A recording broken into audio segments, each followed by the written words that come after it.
She shouldn't be standing here, Daniel, Marjorie Kellum snapped, blocking the bus stop with her clipboard raised like a badge. Your daughter knows the rules. No political messaging, no unapproved attire, and no loitering after 8. Her voice cut through the cold morning air, sharp and public. Emily froze beside me, clutching her backpack strap, eyes wide. Marjorie, vice president of the Maple Ridge Estates HOA, took a step closer and sneered. If she shows up here again wearing that symbol, I'll have her removed. Don't test me. I felt the heat crawl up my neck. The symbol she meant was a small embroidered patch, a heart stitched around the words, "Stand Kind." It wasn't political. It was my late wife's design from a school anti-bullying campaign before she passed. Marjorie didn't care. She saw power in every petty rule and used it like a weapon. I didn't raise my voice. I just stared at her and said, "You might want to double-check your jurisdiction before threatening minors on county property." The words landed heavier than she expected. She blinked, lips parting as if to argue, but no law or bylaw came to mind. That's when she realized I wasn't another homeowner to push around. If you've ever watched someone threaten your kid and felt that sharp flash of rage climb your spine, subscribe right now. Because what happened next changed this entire neighborhood forever. My name's Daniel Mercer, I finally said, keeping my tone even. Assistant District Attorney for Municipal Affairs. Her smile faltered. You file the complaints. I review the laws they break. That wasn't bluster. It was a simple fact. My days were spent dissecting the kind of local authority she thought she owned. And the moment she stepped toward my daughter, she crossed from neighborhood nuisance into criminal territory. Maple Ridge looked peaceful on the surface. Identical fences, manicured lawns, the smell of fresh pine mulch. But beneath it pulsed the same thing that ruins most communities. Control disguised as order. Marjorie had made herself queen of it all. The board's word was law, even when it wasn't. Most neighbors obeyed out of exhaustion. I'd kept my distance, fixed my house, paid my dues. But this, threatening a child, was different. The bus pulled up, brakes squealing, but Emily didn't move until I nodded. Her hands trembled as she climbed aboard. I could still see the red mark on her wrist where Marjorie had yanked her sleeve earlier. I didn't realize until that moment my fists were clenched so tight my nails had drawn blood. I'd rebuilt this bus stop myself last summer. The old one had rotted through, splinters cutting kids' hands. I'd filed for the permit with the county, approved, inspected, signed off. I even added a small camera above the light fixture for safety after 2 middle schoolers were harassed there last year. Every piece of it, every board, every bolt was proof that this corner of the neighborhood was still meant to protect, not intimidate. My wife had believed in that. Before cancer took her, she'd made me promise to keep Emily in a safe place. I thought I had. Maple Ridge was supposed to be calm, predictable, the kind of community where kids could wait for a bus without looking over their shoulders. Standing there, watching Marjorie strut away like she'd won, I realized how wrong I'd been. It wasn't just about a hoodie patch or a fine. It was about control and how far one person could twist a neighborhood into submission before someone pushed back. The notice she handed me fluttered against my palm, official letterhead stamped with unauthorized modification of community structure, a lie printed in bold ink. She had no right to file it. And the irony? She didn't even have the legal authority to represent the HOA anymore. I didn't know that yet, but I could feel it in my bones, like the faint hum of a loose electrical wire before it sparks. As her heels clicked down the sidewalk, I looked back at the shelter. Morning sunlight spilled through the slats of the bench I'd built with Emily. Her initials were still carved into the corner, a promise I'd kept once. I ran my thumb across the wood, steadying myself. Marjorie thought this was over a patch, but what she'd just done, threatening my daughter in front of witnesses, was something I could take apart, line by line, in any courtroom in this county. The law was her game until she played it against the wrong man. The violation notice was still warm in my hand when I reached the mailbox that evening. Another envelope sat inside, official HOA letterhead again, sealed with that smug Maple Ridge emblem. Final warning, the subject read. My pulse slowed as I opened it, scanning line by line. According to Marjorie Kellum and the HOA board, I'd constructed a structure without prior approval and violated Article 7, Section 4 of the Aesthetic Ordinance. They demanded I remove the bus shelter within 72 hours or face escalating daily fines. I almost laughed. The structure wasn't even on HOA land, but to the rest of Maple Ridge, the board's word carried more fear than fact. From my porch, I could see the neighbors pretending not to look. Curtains shifted. Garage doors stayed half open, as if everyone was watching, but no one dared step forward. That's how she kept them in line, intimidation disguised as community standards. I folded the letter, slid it into a manila file, and labeled it the same way I did for court evidence, Exhibit A. Then I wrote the date, the time, and a small note, served without jurisdiction. I wasn't going to yell or threaten. I was going to build a record. The next morning, I walked Emily to the bus stop myself. She hesitated before stepping off the curb, eyes darting toward the security camera. "Will she be here again?" she whispered. I shook my head, lying through my teeth. "Not today, sweetheart." When the bus disappeared down the street, I crossed paths with a neighbor, Janice Miller, a kind woman who'd lived here longer than anyone. She looked around before speaking.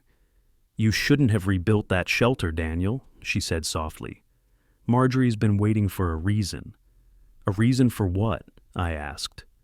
"For another victim." Her voice cracked a little. She fined the Alvarezes for hanging Christmas lights before Thanksgiving, forced the Tuckers to repaint their porch 3 shades lighter because the color clashed with the mulch. "You fight her, she'll drag your name through every email chain in this place." Her words weren't exaggeration. Within hours, the neighborhood newsletter hit inboxes. The subject line read, "Community Reminder. Unauthorized modifications endanger everyone." Inside was a paragraph that might as well have been written in neon lights. Resident Daniel Mercer recently violated HOA standards by altering community property without review. We urge all homeowners to respect the process, the nerve of it, the way she used language to turn neighbors into enforcers. I pictured her sitting at her kitchen island, drafting it between sips of imported tea, believing she could humiliate me into submission. I didn't reply. I just printed a copy, stapled it behind the letter, and added another note. "Defamation pattern begins." By late afternoon, I'd learned how deep her influence ran. The landscapers skipped my yard for the first time in years. The HOA maintenance truck stopped leaving circulars in my mailbox. It was subtle, deliberate isolation. Classic pressure tactic. You weren't supposed to fight. You were supposed to fold. But law doesn't bend to intimidation. And I knew the precise line where her power stopped, if I could prove it. That night, I sat at my kitchen table, surrounded by files and coffee rings. The overhead light flickered every few minutes like a pulse. I pulled up my original county permit for the bus shelter, double-checking signatures. The header read, "Property easement, county maintenance zone, non-HOA jurisdiction." That single line might have been my first step out of her web. I drafted a short email to the county's Public Works Department requesting boundary verification. The reply came faster than I expected, automated but promising. "A record specialist will confirm jurisdiction within 2 business days." Outside, rain tapped against the window. Across the street, the HOA truck idled for a moment before driving off. Watching from the shadows, I caught a glimpse of a younger man in the passenger seat, tall, thin, nervous posture. I didn't know it then, but that was Trevor Grant, Marjorie's assistant and eventual undoing. When the lights in her house finally dimmed, I stepped out to the curb and looked at the shelter again. The boards glistened with rain, the carved initials EM darkened by water. I remembered building it with Emily last summer, her hair full of sawdust, her laughter echoing down the empty street.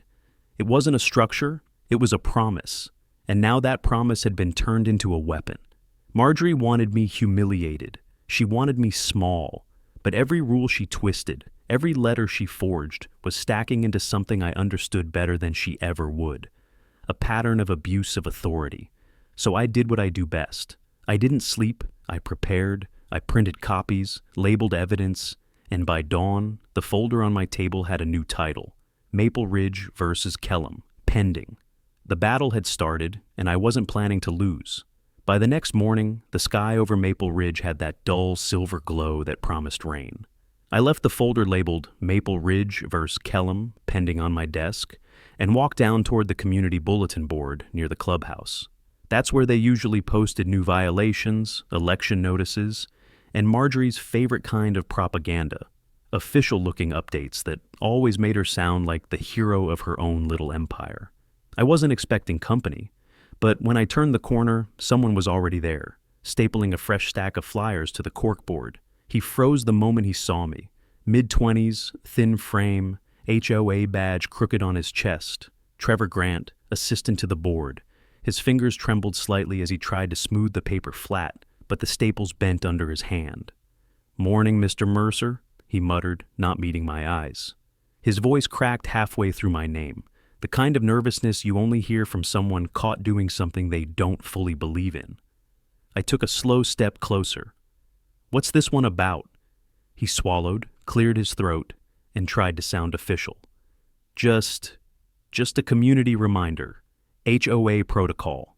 He didn't hand me one, so I pulled the top sheet myself. My name was there again, bold, underlined, framed as a cautionary tale. Failure to comply may result in suspension of community privileges. It wasn't just harassment anymore. It was a smear campaign. Trevor shifted his weight from one foot to the other, gripping the stapler so tight his knuckles turned white. His tie was crooked, his shirt untucked in the back.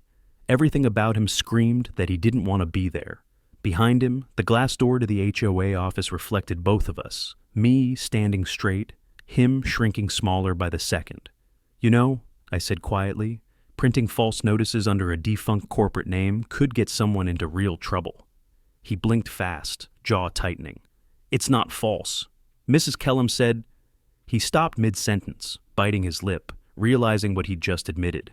His eyes darted toward the security camera above the doorway, then to the ground. "I just post what I'm told," he whispered. "Yeah," I said, folding the flyer. "I used to see people like that in courtrooms all the time. Following orders, hoping they'd never be the one standing alone when it all collapses." He looked at me then, really looked, and something in his face cracked. The defensiveness dropped, replaced by quiet dread. "You're building a case," he said, voice low. "I can tell. The notes, the copies, the dates. You're treating her like a criminal." "I'm treating her like someone who thinks she's untouchable," I replied.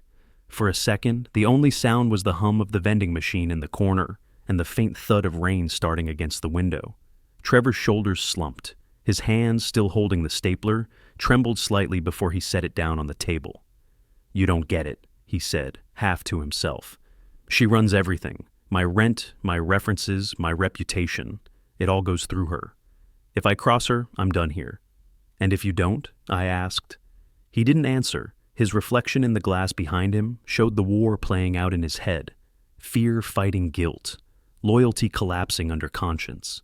He rubbed the back of his neck, looking anywhere but at me. "You think she's wrong about the bus stop?" he finally asked. "I don't think," I said. "I know." He flinched at the certainty in my tone. Somewhere in that moment, the silence between us shifted. He wasn't her messenger anymore. He was a man realizing the line he'd crossed. "I didn't sign the last violation notice," he muttered. "She forged my initials, said it'd look more official coming from staff." His eyes flicked toward the office door again. "She told me it's none of my business what's legal as long as it looks legal." There it was, the first crack in her armor, spoken out loud by the person she used to hide behind. I didn't press further. I just nodded, folded the flyer, and slipped it into my coat pocket. "You've got a good chance to do the right thing before this goes public," I said. "But once the record starts, it doesn't stop." His breath caught, shallow and uneven. He glanced toward the hallway, then back at me, the weight of his decision pressing through his posture. "I can't," he said finally, voice shaking. "Not yet." I watched him gather his papers, his shoulders hunched like a man walking against a storm. When he disappeared into the office, I turned back to the corkboard. The flyer fluttered slightly from the wind sneaking through the glass door gap. I straightened it and stapled it properly, then took a photo with my phone. Evidence logged, witness identified, the pattern tightening.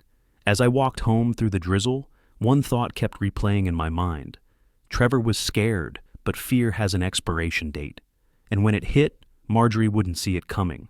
By the next afternoon, the drizzle had turned into a storm that rattled every window in Maple Ridge. The wind carried pieces of soggy flyers down the gutters, but Marjorie Kellum didn't need paper to. Rory spread her venom. She had the HOA mailing list. I knew it before I even opened my inbox. The subject line said it all. Notice of disciplinary hearing, resident Daniel Mercer. She wasn't satisfied with public humiliation.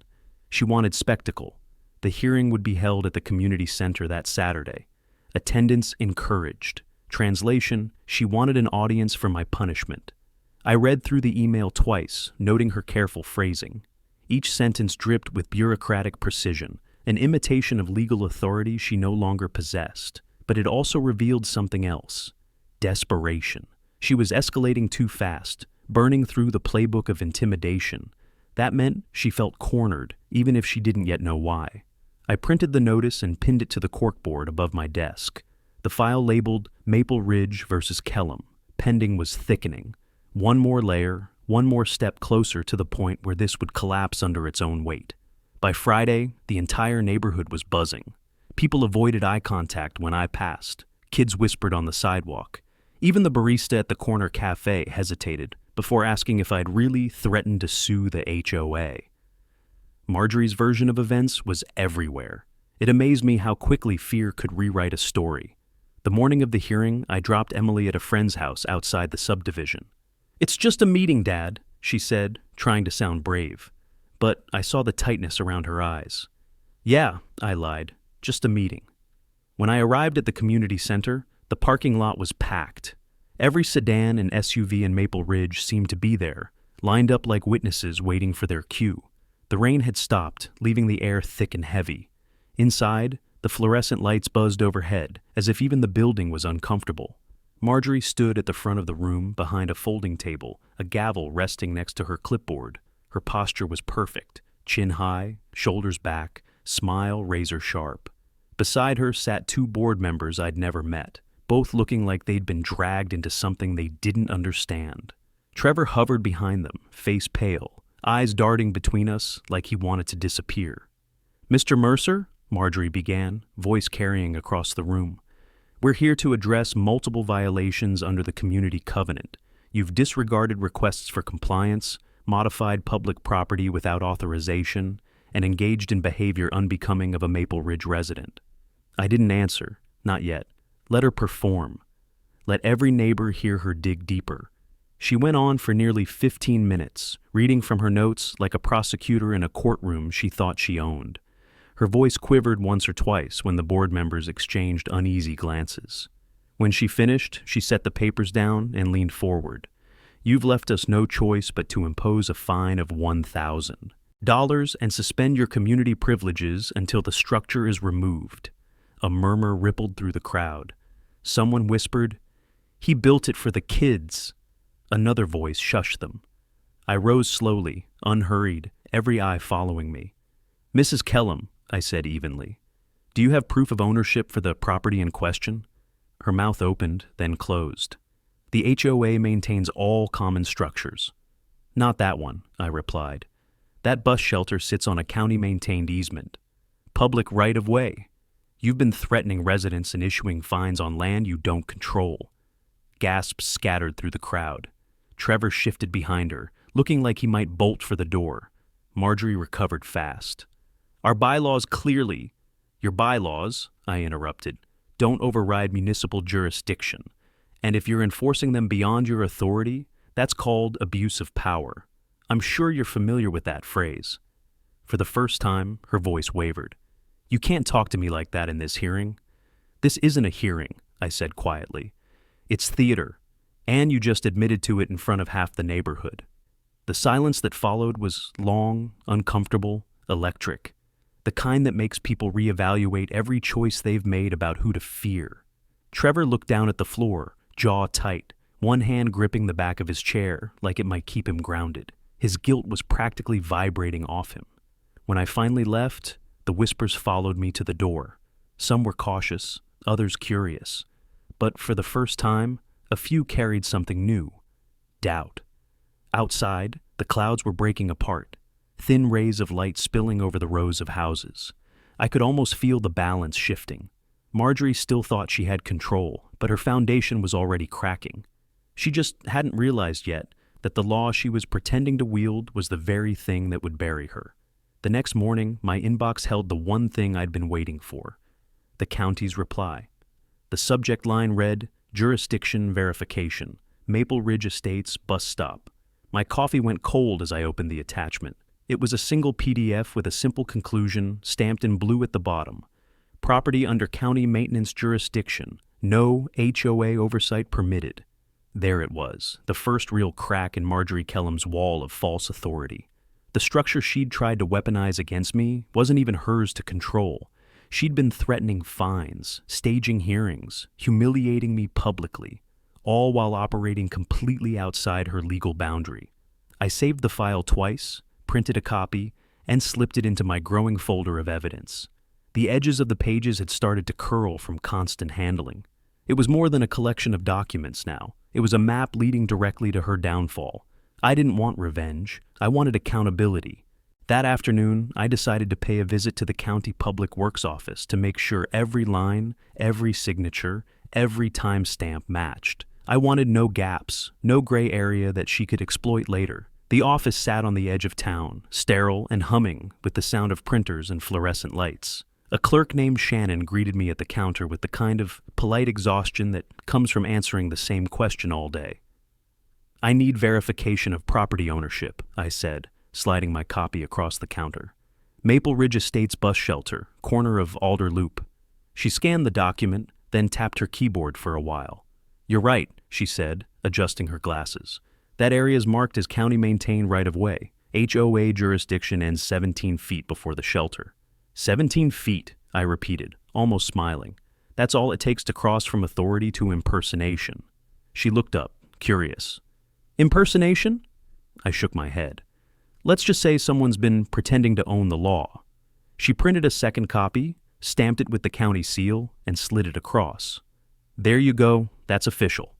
When I stepped outside, the sun had broken through for the first time in days. The air smelled clean, like rain giving up its hold. I stood there for a long minute, watching cars move through the intersection, and realized this wasn't just about a patch or a structure, or even Marjorie's ego. It was about what happens when people stop questioning the rules they live under. I drove back through Maple Ridge, past the trimmed hedges and pastel houses that looked like they'd been cloned. Neighbors glanced up as I passed. The rumor mill was already spinning again. Some said I was suing the HOA. Others whispered I'd been fined into silence. Let them talk. The truth always takes longer to travel, but it hits harder when it arrives. When I pulled into my driveway, Emily was sitting on the porch steps doing homework. She looked up, smiling the small, cautious smile she'd learned from watching too many adults fight. "You okay, Dad?" "Better than okay," I said. "We're going to fix this." She didn't ask how. She trusted me the way only a child who's watched their parent walk through fire can. I sat beside her, watching the wind ripple through the trees. For the first time, I saw the neighborhood differently. It wasn't peaceful, it was compliant, and that compliance had allowed Marjorie to grow unchecked. I wasn't going to let her feed off fear anymore. That evening, I wrote an official notice to the HOA board requesting immediate cessation of any enforcement actions involving the bus shelter, citing lack of standing and jurisdiction. It was calm, formal, devastatingly precise. Every sentence referenced county code. Every line carried the quiet authority of someone who not only knew the law, but lived it. When I emailed it to the HOA board, I CC'd the county clerk and the local registrar, an invisible spotlight aimed directly at the cracks beneath Marjorie's feet.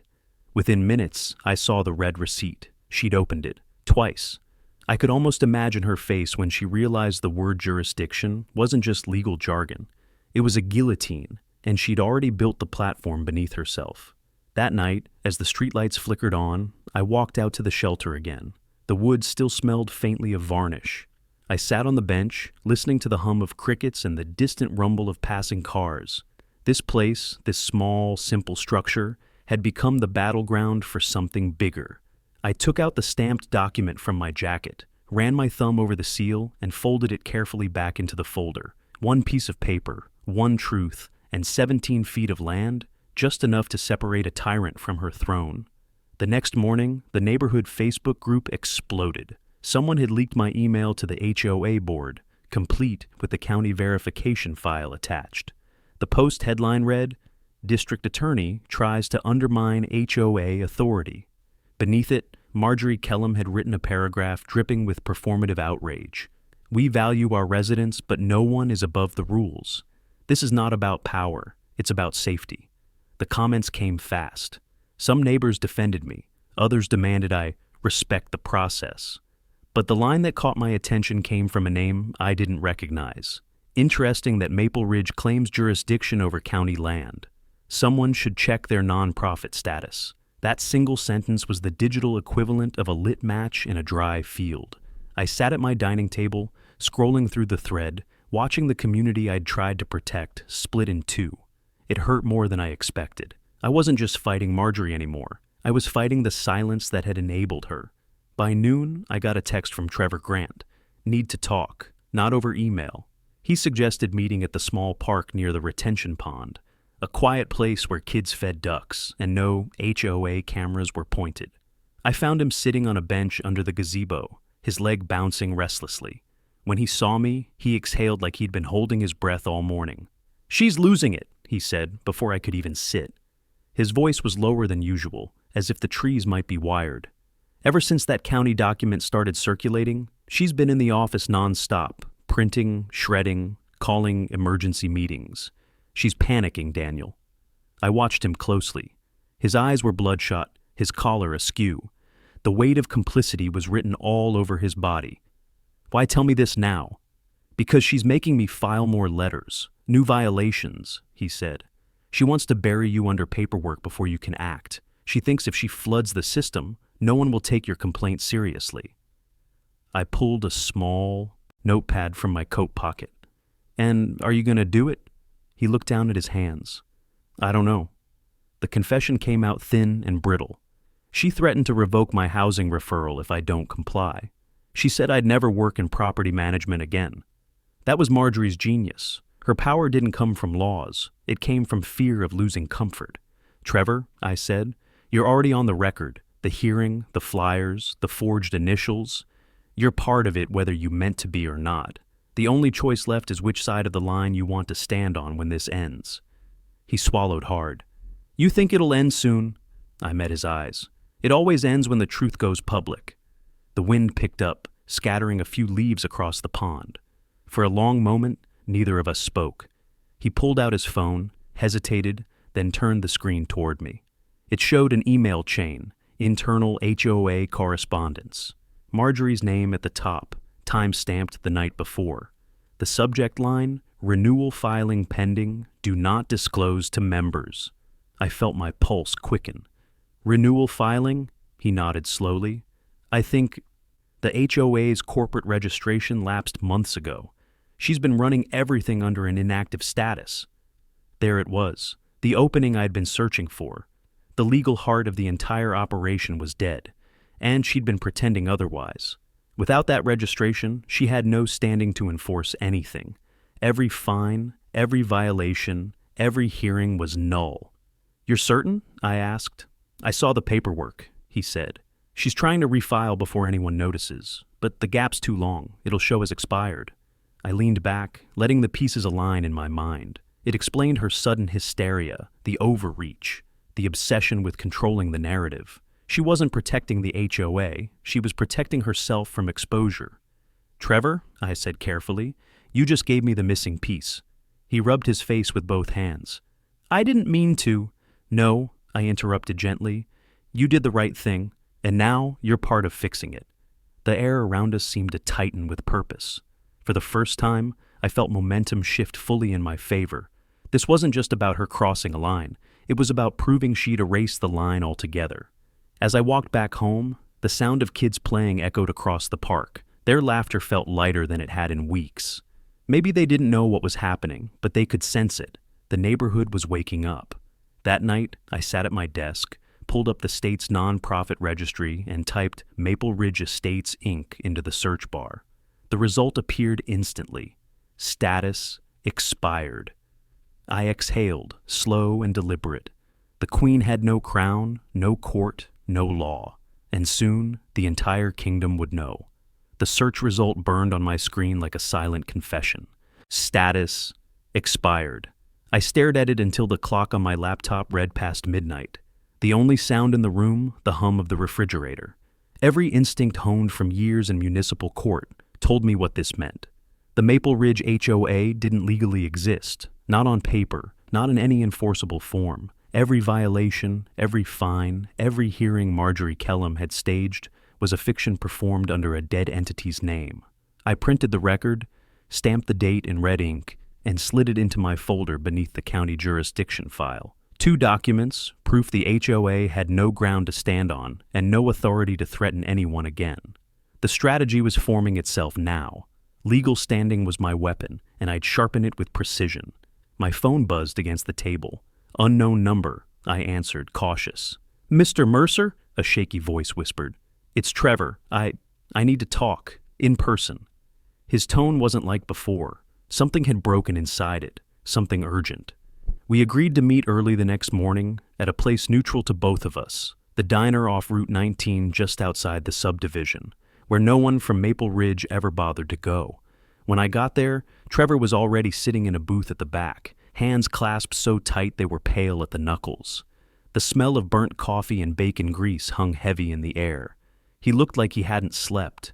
His eyes flicked toward the door every time it opened, nerves fraying with every sound. "Thank you for coming," he said as I sat down. His voice trembled, not from fear of me, but of what he was about to say. "You found something," I said quietly. He nodded and slid a folded stack of papers across the table. I made copies before she shredded them. The top page bore the HOA letterhead, dated 2 weeks ago. Beneath it were internal emails, Marjorie's messages to board members, references to retroactive filings, missing renewal fees, and one chilling line: destroy all previous notices issued under lapsed authority. "She knew?" I asked. Trevor nodded, shoulders shaking. "She knew.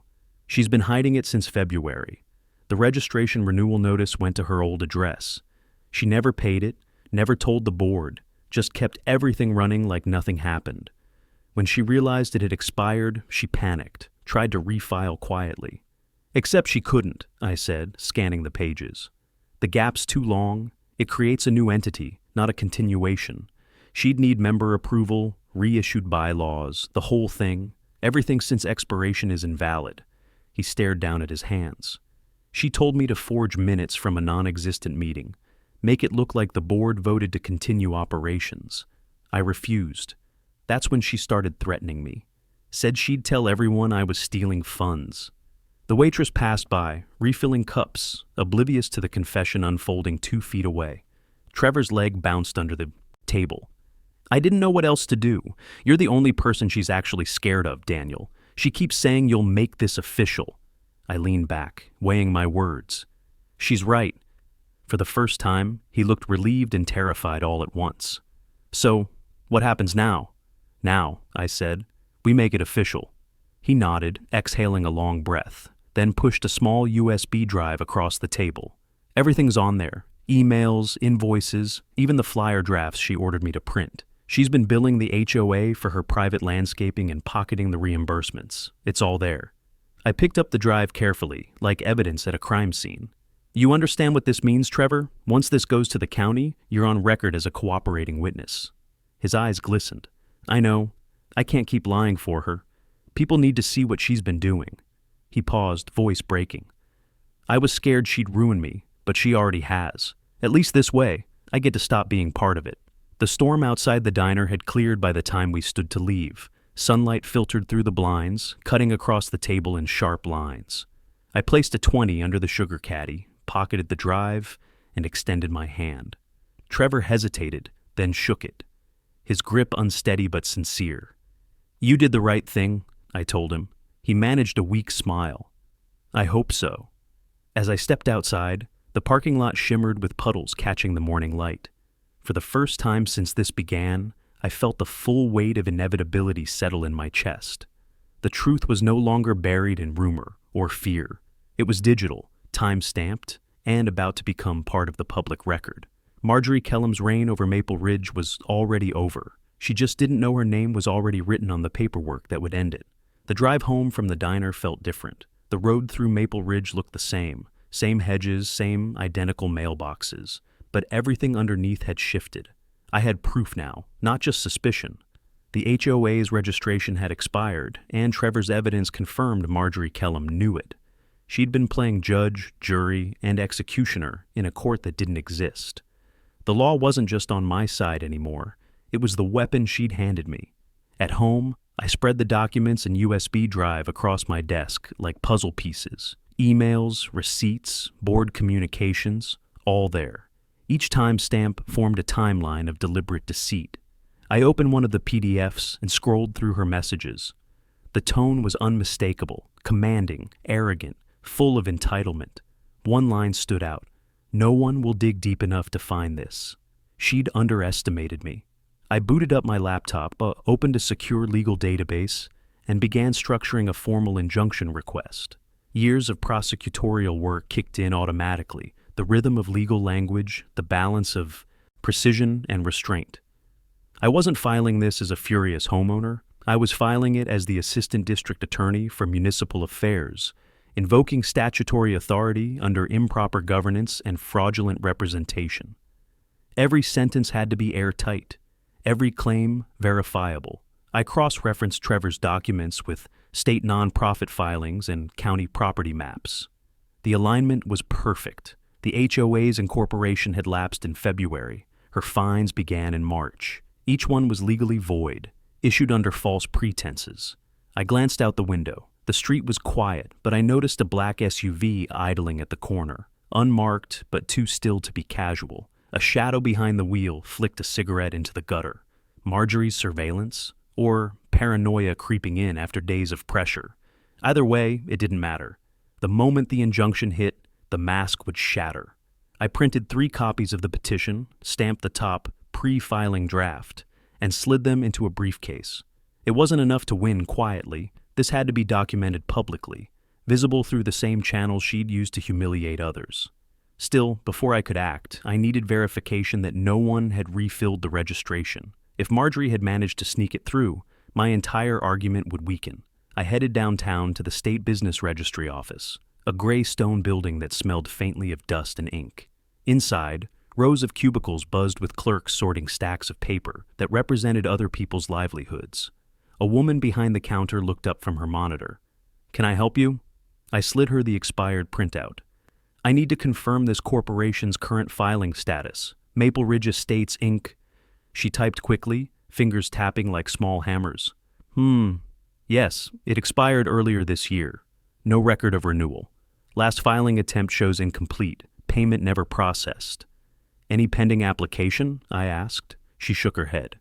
"None. If they try to refile now, it'll register as a new entity. They'd lose all prior authority." "Perfect," I said under my breath. She smiled faintly. "Sounds like someone's in trouble."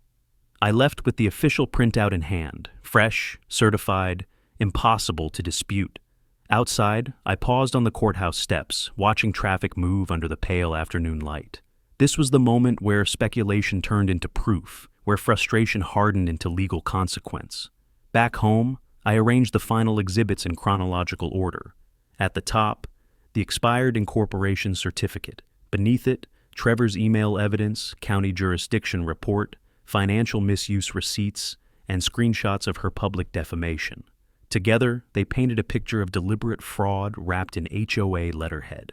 I saved the entire compilation as a PDF and uploaded it to a private case folder. My cursor hovered over the last field. Complaint name, Mercer v. Kellum et al. I didn't click submit yet.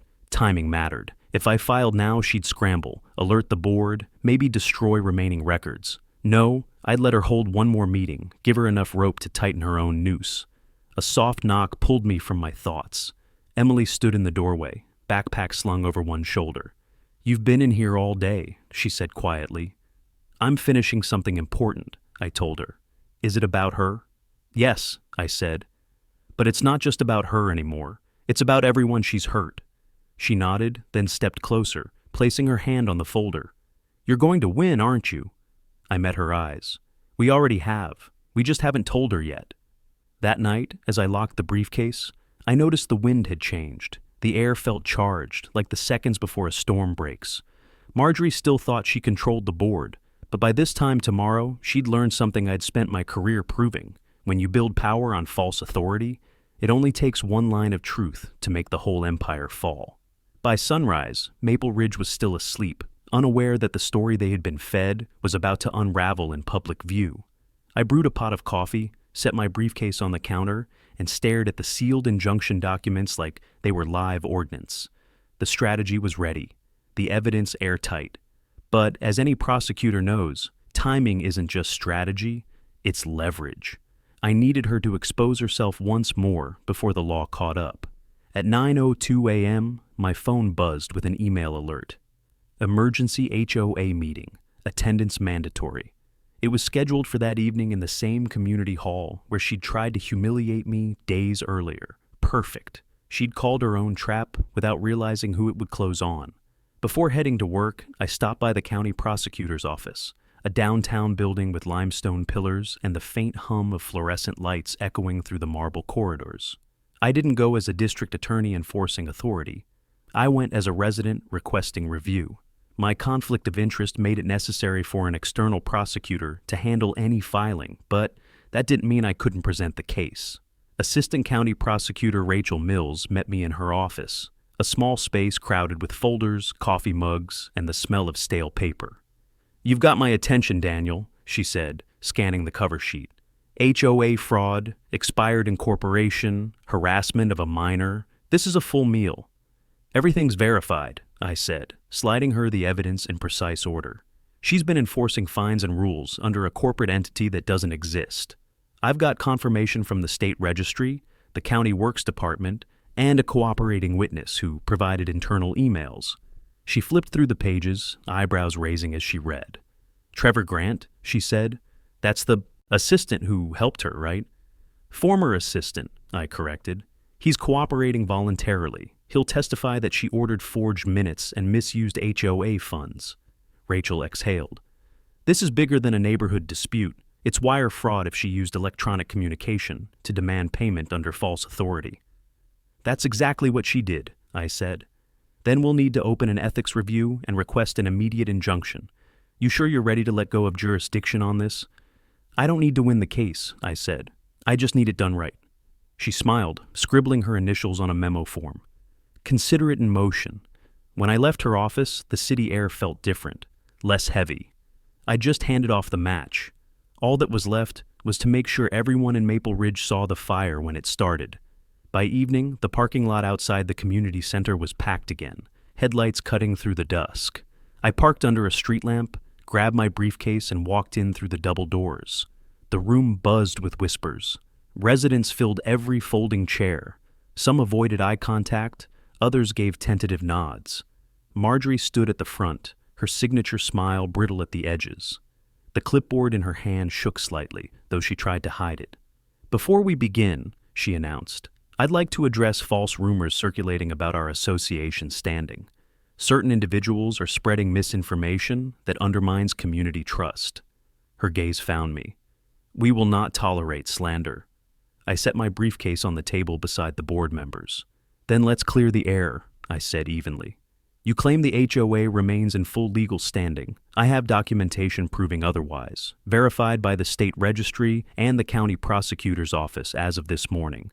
A low murmur rippled through the crowd. One of the board members leaned forward. "Wait, prosecutor's office?" Marjorie's color drained. "This meeting isn't about—" "It is now," I cut in. "You've been issuing fines, forging votes, and collecting payments under an entity that legally ceased to exist 8 months ago. That's impersonation of corporate authority and potentially wire fraud." Trevor, seated near the back, stared at his hands, but didn't look away this time. He'd chosen his side. I opened the folder and pulled out the stamped expiration certificate, holding it high enough for everyone to see. "This is the state record. Status: expired. Renewal never filed. Every violation and fine issued since is void." The room erupted in whispers and gasps. Someone shouted, "You said we'd lose our homes if we didn't pay." Marjorie's lips trembled. "Those were administrative delays." Rachel Mills's voice came from the doorway before she could finish. Administrative fraud, actually, she said, flashing her badge. The room froze. Effective immediately, the county has suspended all Maple Ridge HOA operations pending investigation. You could hear the sound of air leaving the room. Marjorie staggered back a step, the gavel slipping from her hand and clattering to the floor. I said nothing. I didn't need to. Every word, every threat, every abuse of power she'd wielded had led her right here. As Rachel handed her the official order, I glanced toward Trevor. His eyes met mine for a brief second. Haunted, relieved, finally free. The balance had shifted completely. Marjorie Kellum's kingdom had fallen, not through shouting or rebellion, but through the quiet, surgical cut of truth. Outside, the night air smelled of rain and justice. Tomorrow, the news would spread like wildfire. Tonight, the silence of accountability was enough. The next morning, the entire neighborhood felt like it had been turned inside out. Mailboxes overflowed with notices from the county. Maple Ridge Homeowners Association. Operations suspended pending investigation. I found one taped to my own front door, laminated against the dew. The bold black letters were confirmation that the fight was no longer personal. It was public, official, irreversible. By noon, news vans were parked along Alder Loop. Cameras pointed toward the community center. Reporters moved like hawks, interviewing anyone who'd talk. Some neighbors tried to hide, embarrassed by their silence. Others came alive, finally free to speak. Marjorie's name was on every tongue, and for once, it wasn't spoken with fear. It was followed by disbelief. Inside my house, I watched the coverage play out on television. The reporter's voice was steady. Officials confirm that Maple Ridge Estates HOA operated for nearly 8 months without valid corporate status. Residents paid thousands in illegal fines during this period. Behind her, the familiar roofline of the bus shelter framed the shot. That small wooden structure, the one she'd used as a weapon against my daughter, now stood as the symbol of her downfall. I muted the TV when my phone rang. It was Rachel Mills. "We're moving fast," she said. "The county's filed a motion for injunction and referred Marjorie's case to the district fraud unit. We'll need your original files for evidence intake."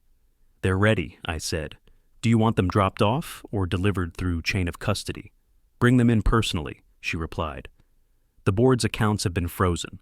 She'll try to paint herself as a victim. Expect a statement." A statement, of course. By the time I reached the courthouse, reporters had already gathered outside. Flashes popped when I stepped from my car, but I didn't stop to talk. Inside, the courthouse smelled like old carpet and disinfectant, the same sterile atmosphere I'd spent years working in from the other side of the bench. I handed over the briefcase to the evidence clerk, signed the intake forms, and kept my answers short. The work was done. The system would handle the rest.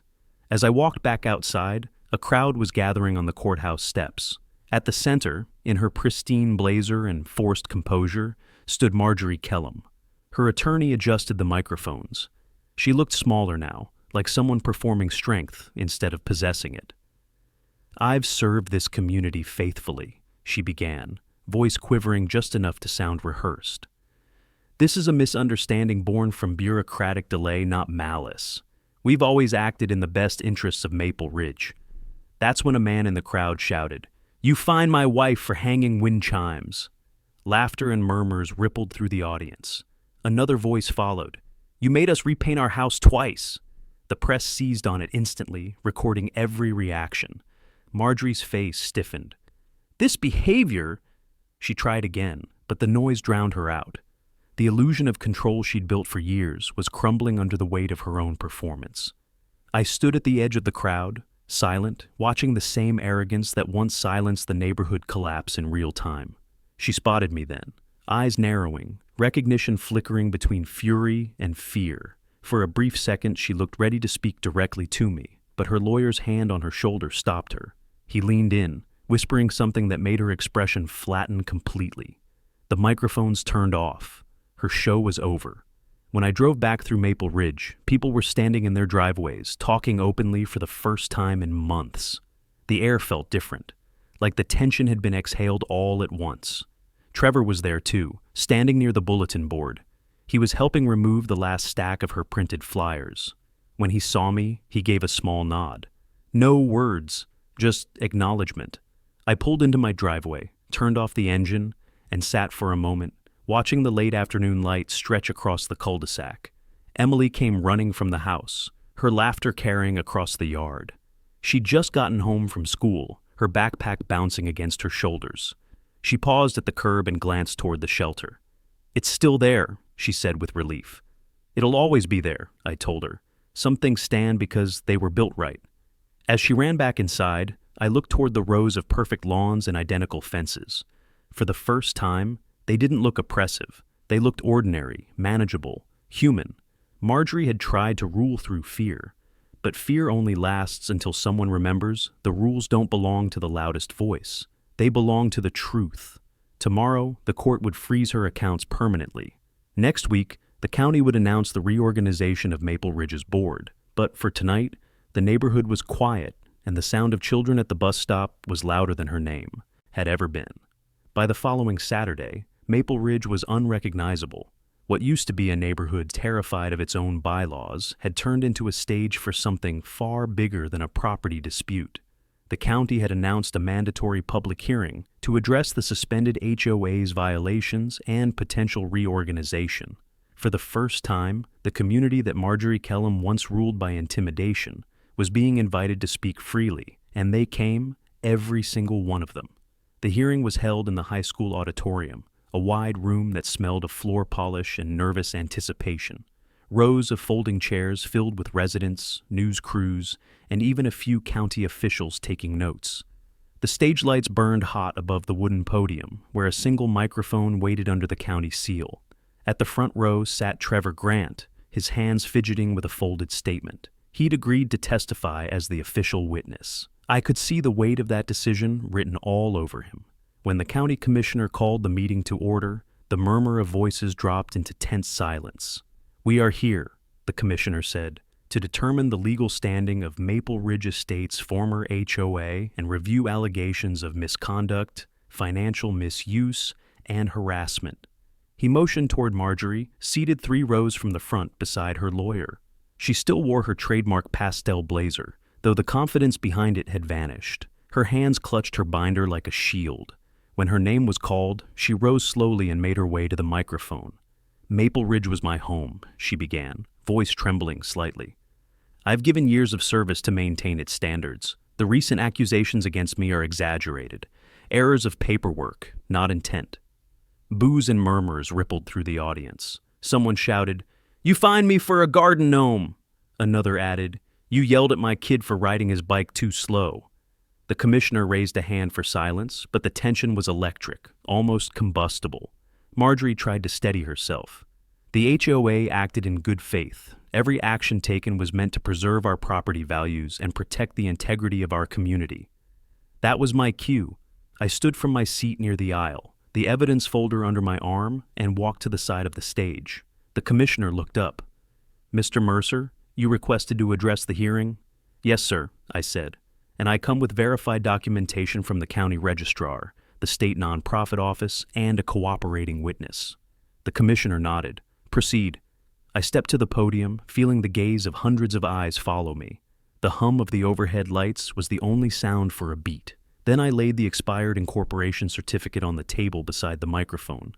"This," I said clearly, "is the state record confirming that the Maple Ridge Estates Homeowners Association ceased to exist on February 11th of this year. No renewal was filed, no standing was maintained. From that day forward, every violation, every fine, every public sanction issued by this board was unlawful." Gasps filled the room. Cameras clicked like distant thunder. Marjorie half rose from her seat. "That's a misinterpretation," she snapped. "We were in the process of refiling."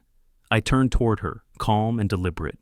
"You weren't refiling. You were concealing. Your assistant, Mr. Trevor Grant, has already provided the internal emails where you ordered the destruction of pre-expiration notices and instructed him to forge board minutes." Trevor stood, voice shaking but resolute. "It's true. She told me to hide the lapse and make it look continuous. I couldn't do it anymore." The room broke into murmurs again, louder this time, echoing off the auditorium walls. Parents whispered to one another. Cameras zoomed in on Trevor's face. Marjorie's lawyer tried to interject, but the commissioner silenced him with a raised palm. Mrs. Kellum, he said sternly, is this accurate? She hesitated too long. Her silence said more than any defense could. I placed one last document on the podium, a copy of the county injunction Rachel Mills had filed earlier that week. Effective immediately, I said, reading aloud.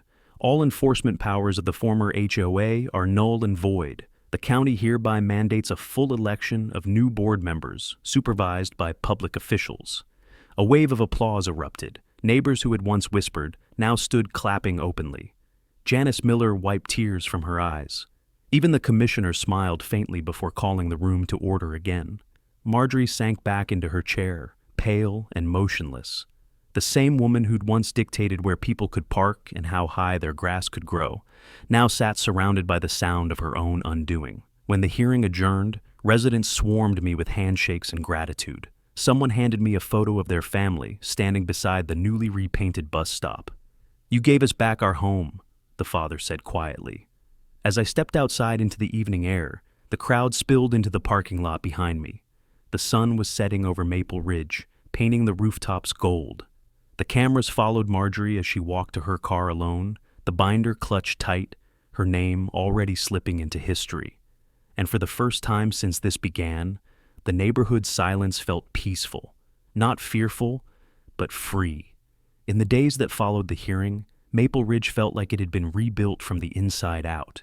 The air was lighter, the greetings warmer, and the tension that once clung to every cul-de-sac was gone. The HOA signs that used to hang like warnings were gone too, replaced by handmade posters taped to the mailboxes that read, "Community meeting tonight. Open to all."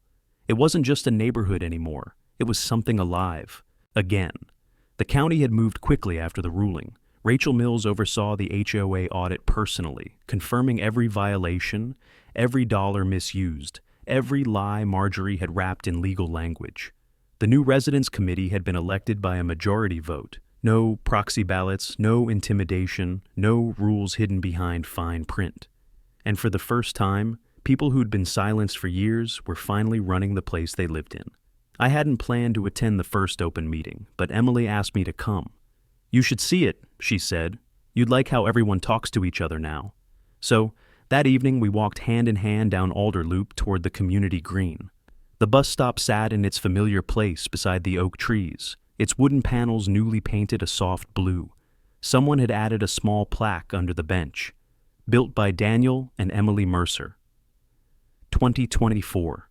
Neighbors had gathered in a circle of folding chairs under strings of lights. The air smelled like barbecue smoke and fresh rain. Trevor was there too, helping set up a projector for the presentation. He looked different, more grounded, less haunted. When he spotted me, he gave a quick nod of respect. Janice Miller was running the meeting, her voice carried easily, confident and steady. "Tonight," she said, "we start over. No fines, no fear, just accountability and transparency." Applause rippled through the crowd. It was the kind of sound that reminded me of courtrooms after verdicts, the collective exhale when justice finally finds its way home. When the crowd began to disperse, a reporter approached me near the food table. "Mr. Mercer?" she said, microphone in hand. "How does it feel to be the man who dismantled Maple Ridge's HOA?" I smiled faintly. "I didn't dismantle it," I said. "The truth did. All I did was give it a microphone." She laughed softly, lowering the mic. "Still, most people would have moved out instead of fighting. Most people don't have a daughter who thinks the world should still be fair," I said, glancing at Emily. She was laughing with another kid, the one who used to be too scared to walk past the HOA office after dark. That's reason enough. As the evening faded into night, people began drifting home, their conversations light, unguarded. The neighborhood that once felt like a cage now felt like a place worth belonging to. When it was just me and Emily left near the shelter, she sat on the bench swinging her legs. "Mom would have liked this," she said quietly. "She would," I agreed, sitting beside her. "She'd tell us to enjoy it before someone tries to turn it into a committee." Emily laughed, the kind of laugh that breaks through months of silence. I watched her trace the letters on the plaque with her fingertips. "You know," she said, "I don't think I'm scared of her anymore." "Marjorie?" She nodded. "She used to make everyone feel small, but now, it's like she was never really big at all."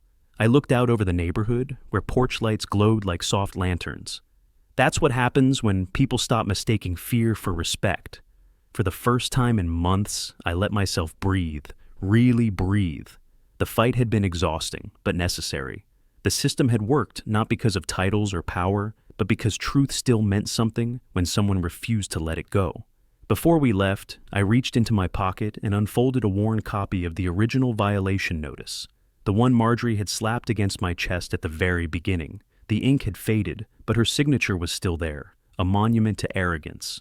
I tore it in half, then into quarters, and let the pieces fall into the trash bin beside the bus stop.